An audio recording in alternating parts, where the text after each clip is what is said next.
आपको rocketry film जरूर देखनी चाहिए। क्यों?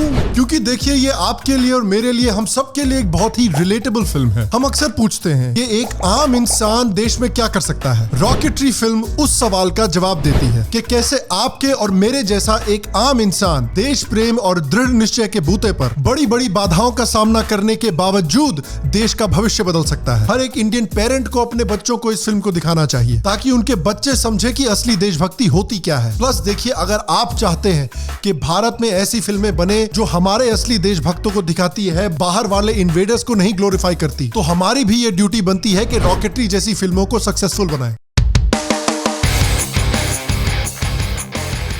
हेलो और श्याम शर्मा शो के इस एपिसोड में आपका बहुत बहुत स्वागत है। मैं हूं सेकुलरिज्म का सीईओ श्याम शर्मा। आज मुझसे जुड़ने के लिए, आज का ये एपिसोड देखने के लिए आपका बहुत बहुत धन्यवाद और आप सबको एक सेक्युलर प्रणाम। तो रॉकेटरी फिल्म 1 जुलाई को रिलीज हुई है। ये फिल्म नंबी नारायणन जी की ऑटोबायोग्राफी रेडी टू फायर के ऊपर बेस्ड है। नंबी नारायणन जी एक रिटायर्ड रॉकेट साइंटिस्ट हैं जो भारतीय स्पेस एजेंसी इसरो के लिए काम किया करते थे। रॉकेटियर फिल्म जो है उनकी लाइफ की स्टोरी दिखाती है कि कैसे नंबी जी ने अमेरिका की एक आईवी लीग यूनिवर्सिटी में रिकॉर्ड 10 महीने में अपनी मास्टर्स कंप्लीट की और नासा से एक हाई पेइंग जॉब मिलने के बावजूद उन्होंने डिसाइड किया कि मैं वापस इंडिया में आके इसरो के लिए काम करना चाहता हूं। उनका गोल था इसरो के रॉकेट्स को सॉलिड प्रोपेलर सिस्टम से लिक्विड प्रोपेलर सिस्टम्स की तरफ ले जाना। इनिशियली इंडिया जो है सॉलिड प्रोपेलर रॉकेट्स इस्तेमाल किया करता था, जिसमें जो रॉकेट फ्यूल था वो सॉलिड स्टेट में था। उसकी प्रॉब्लम ये थी कि रॉकेट की फ्यूल इकोनॉमी काफी लो थी। अगर फ्लाइट के दौरान कोई एक्सीडेंट होते तो उन एक्सीडेंट्स को फिक्स नहीं किया जा सकता था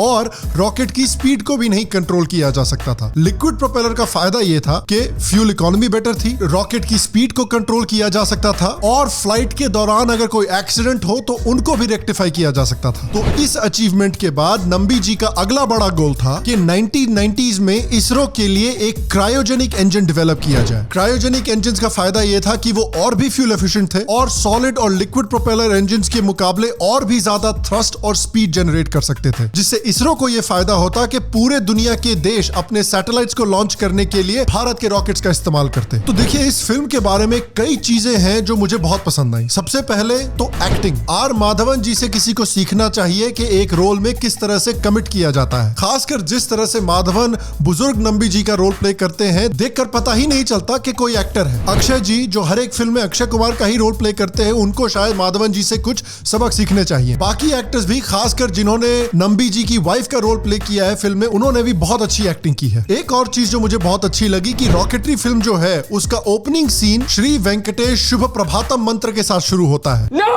God, please, no! No! No!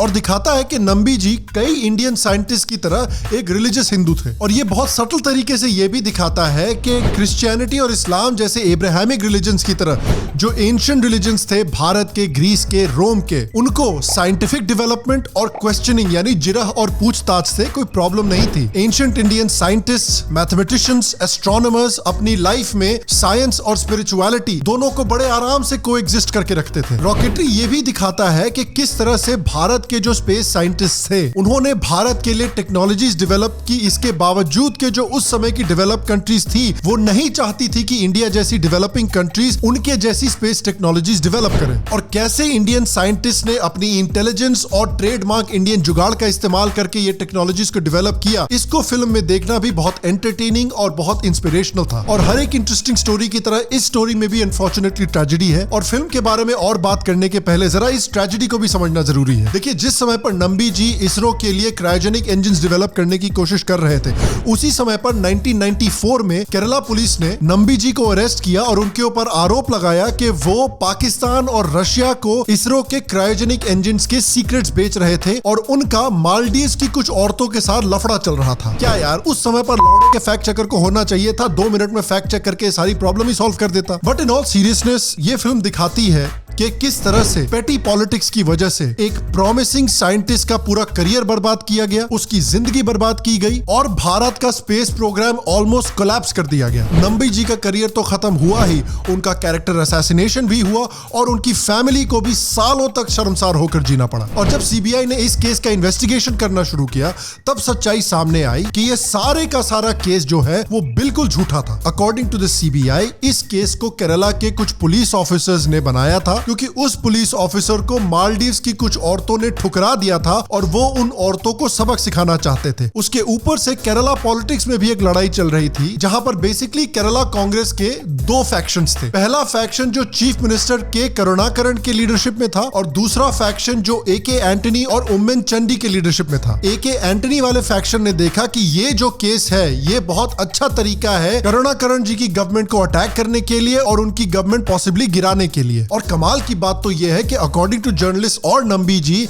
इस केस को बनाने में अमेरिका की स्पाई एजेंसी CIA का भी हाथ था। ऑथर ब्रायन हार्वी ने कहा है कि CIA को पता चला कि इंडिया जो है वो रशिया के साथ एक डील बना रहा है जिसमें वो रशिया से क्रायोजेनिक टेक्नोलॉजी पाने वाला है। और जैसे ही CIA को यह पता चला कि इंडिया और रशिया के बीच में ये डील होने वाली है, तुरंत नंबी जी के ऊपर ये केस लगाया गया। कई सीनियर इंडियन साइंटिस्ट को गिरफ्तार किया गया और उनके ऊपर जासूस होने के आरोप लगाए गए। कसम से यार, अमेरिका दूसरे देशों में इतनी छेड़छाड़ करता है कि हमारे देश के कामदेव जी को भी कॉम्प्लेक्स हो जाता होगा। नंबी जी खुद मानते हैं कि CIA इसके पीछे था। 2021 में CBI ने यह भी कहा है कि नंबी जी के ऊपर जो फेक केस लगाया गया था, उस केस की वजह से इंडिया का जो क्रायोजेनिक प्रोग्राम है उसमें ऑलमोस्ट 15 साल का डिले आया है। 2014 में जाकर इंडिया ने फाइनली अपना इंडिजिनस क्रायोजेनिक इंजन डेवलप किया और आज इंडिया को मिलाकर सिर्फ दुनिया में 6 कंट्रीज हैं जिनके पास ऐसी क्रायोजेनिक टेक्नोलॉजी मौजूद है। इनफैक्ट नंबी जी ने तो यह भी कहा है कि जब उनको टॉर्चर किया जा रहा था केरला पुलिस के द्वारा, तो उनके ऊपर प्रेशर लगाया गया कि वो ये कहें कि इसरो की सारी टॉप लीडरशिप पाकिस्तान के पॉकेट में है। अगर प्रेशर में आके नंबी जी ने ये कह दिया होता तो आप सोचिए कि पूरा का पूरा इसरो कोलैप्स कर जाता। कसम से अमेरिका यार देशों का राहुल गांधी है, चला जहां भी जाता है गंद ही मचा देता है। विश्व रैया। अबे जल्दी बोल, कल सुबह पनवेल निकलना। तो इस स्टोरी को इस फिल्म ने बेहतरीन तरीके से दिखाया है कि कैसे करप्ट पॉलिटिशियंस, करप्ट पुलिस और जेलस डेवलप्ड कंट्रीज के पॉलिटिकल गेम्स में एक हार्ड वर्किंग कॉमन मैन की जिंदगी बर्बाद हो जाती है और देश का भविष्य खतरे में आ जाता है। और देखिए फाइनली 2017 में जाकर जब पॉलिटिकल क्लाइमेट थोड़ा सुधरा, बीजेपी की गवर्नमेंट पावर में आई, तब जाके नंबी जी ने सुप्रीम कोर्ट में केस फाइल किया कि उनके ऊपर जो चार्जेस लगे हैं उनसे उनको पूरी तरह से बरी किया जाए और जिन ऑफिसर्स ने इनको फेक केस में फंसाया है उनके ऊपर कार्रवाई की जाए। सुप्रीम कोर्ट ने फाइनली 2018 में नंबी जी को पूरी तरह से बरी किया और उनको 50 लाख का कॉम्पनसेशन भी दिया। केरला गवर्नमेंट से भी नंबी जी को 1.3 करोड़ का कॉम्पनसेशन दिया गया। फिर सुप्रीम कोर्ट ने यह भी कहा कि जिन जिन पुलिस ऑफिसर्स ने नंबी जी को फंसाया है उनके ऊपर भी केस हो, लेकिन आज तक आप देखिए कि उन पुलिस ऑफिसर्स के ऊपर कार्रवाई नहीं हुई है। इनफैक्ट जिन पुलिस ऑफिसर्स ने नंबी जी को फंसाया था उनमें से सिर्फ एक पुलिस ऑफिसर के ऊपर कार्रवाई हुई है, वो भी कंप्लीटली डिफरेंट केस में। गुजरात राइट्स को भड़काने के केस में संजीव भट्ट, तीस्ता सेतलवाड़ और RB श्रीकुमार को अरेस्ट किया गया है। RB श्रीकुमार याद रखिए वही पुलिस ऑफिसर है जिनके ऊपर आरोप लगाया गया है नंबी जी को फेक केस में फंसाने का। श्रीकुमार जी कोइंसिडेंटली आम आदमी पार्टी के लीडर भी हैं। आम आदमी पार्टी का भी कमाल है भैया, लाइन से इनके लीडर जेल जा रहे हैं। ऐसे ही ट्रेंड चलता रहा तो जितने आम आदमी पार्टी के लीडर बाहर है उससे ज्यादा जेल में होंगे। क्राइम मास्टर गोगो बन जाएंगे केजरीवाल जी। क्राइम मास्टर गोगो नाम है मेरा, आंखें निकाल के गोटियां खेलता हूं मैं, किसी को नहीं छोड़ूंगा, किसी को नहीं छोड़ूंगा। तो 2018 में जाके सुप्रीम कोर्ट से बरी होने के बाद फाइनली थोड़ी सी जस्टिस मिली नंबी जी को और 2019 में नंबी जी को मोदी गवर्नमेंट के हाथों पद्म भूषण दिया गया, जो कि इंडिया का 3rd हाईएस्ट सिविलियन अवार्ड है। इस पूरे सीन को फिल्म के क्लाइमैक्स में भी इंक्लूड किया गया है, जिसको देखकर आई एम श्योर हमारे कुछ लेफ्ट विंग रिव्यूअर्स को काफी डायरिया होने वाला है।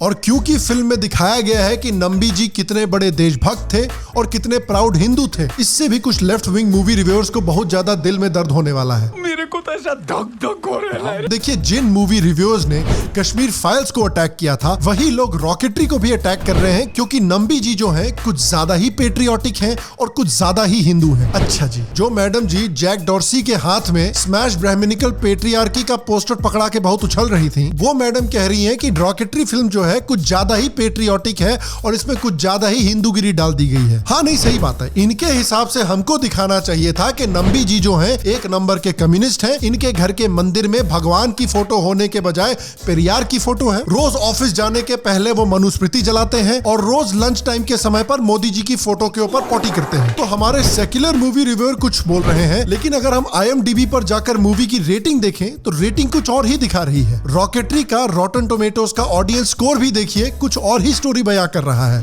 ये बिक गई है। Rotten Tomatoes. इनके हिसाब से तो रॉकेटरी में टीपू सुल्तान जी की बायोग्राफी दिखानी चाहिए थी, क्योंकि नंबी जी के पहले तो टीपू सुल्तान ने रॉकेट चलाया था। इनके हिसाब से इसरो का नाम तो टिसरो रखना चाहिए था, Tipu Sultan research organisation. By the way, एक और बड़ी इंटरेस्टिंग स्टोरी ये है कि इस फिल्म के 2 वर्जन शूट किए गए हैं, एक हिंदी वर्जन, एक तमिल वर्जन। हिंदी वर्जन में जिस कैरेक्टर को शाहरुख खान ने निभाया है, उस कैरेक्टर को तमिल वर्जन में सूर्या नाम के एक एक्टर ने प्ले किया है। और हिंदी वर्जन में जब नंबी जी जय हिंद बोलते हैं तो शाहरुख खान भी जय हिंद बोलते हैं, लेकिन तमिल वर्जन में जब नंबी जी जय हिंद बोलते हैं तो सूर्या, जिन्होंने हिंदूज को अटैक करने के लिए जय भीम फिल्म बनाई थी, वो जय हिंद नहीं बोलते।